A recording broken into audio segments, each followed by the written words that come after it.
बिस्मिल्लाहिर्रहमानिर्रहीम अस्सलामुअलैकुम। किसी जंगल में दरख्त के नीचे एक चूहा अपने माँ बाप के साथ रहता था। वो अपना ज़्यादा वक्त आराम और सुस्ती में गुजारने का आदी था। बस हर वक्त यूं ही पड़ा रहता और कोई काम न करता। चूहे की माँ अक्सर समझती, बेटा अच्छे बच्चे काम करते हैं, मेहनत करते हैं, यूं सुस्ती और काहली के साथ नहीं रहते।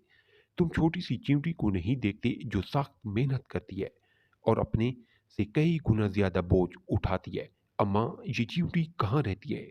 मुझे इसको देखने का बहुत शौक है। माँ ने कहा, घर से बाहर निकलोगे तो पता चलेगा।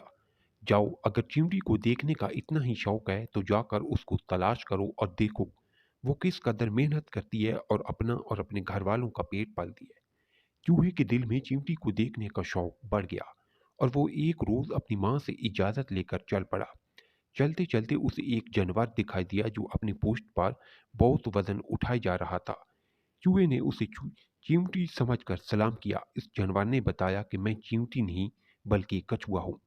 चूहा आगे बढ़ा। कुछ दूर जाकर वो एक जानवर को देखकर कहने लगा, भाई चिमटी सलाम। उस जानवर ने जवाब दिया, मैं तुम्हें चिमटी नजर आता हूँ, मैं खरगोश हूँ। चूहा वहां से भागा। आगे पहुंचा तो हाथी को चींटी समझकर सलाम किया। हाथी सूंड उठाकर धाड़ा। चूहा डर कर भाग खड़ा हुआ। जब भागते भागते थक गया तो एक पत्थर पर बैठ गया। इतने में उसने करीब से एक आवाज सुनी, भाई जरा एहतियात से, ये हमारा रास्ता है। चूहे ने नीचे देखा तो वहां जमीन पर एक नन्हा सा कीड़ा था, जिसके साथ ही ऐसे बहुत से कीड़ों की एक कितार थी। वो अपने मुंह में बड़े बड़े दाने पकड़े जा रहे थे। इनमें से एक कीड़ा बोला, मियाँ चूहे जरा एक तरफ होकर बैठ जाओ, हम खाना अपने घर ले जा रहे हैं। चूहे ने हैरान होकर कहा, इतना बड़ा दाना तुम कैसे उठा कर ले जा रहे हो? कीड़े ने जवाब दिया, हम छोटे जरूर हैं मगर अपना हर काम हिम्मत और हौसले से करते हैं और मिलजुल कर करते हैं। हम सर्दियां आने से पहले ही अपने लिए खुराक का बंदोबस्त कर लेते हैं। हम में बड़ा इत्तेफाक और इतिहाद है, इस चीज में बड़ी दौलत है। चूहे ने एक नन्हे से कीड़े से ये बातें सुनी तो बहुत हैरान हुआ और कहने लगा, मगर तुम लोग कौन हो? एक नन्हे से कीड़े ने आगे बढ़कर जवाब दिया, हमें चींटी कहते हैं।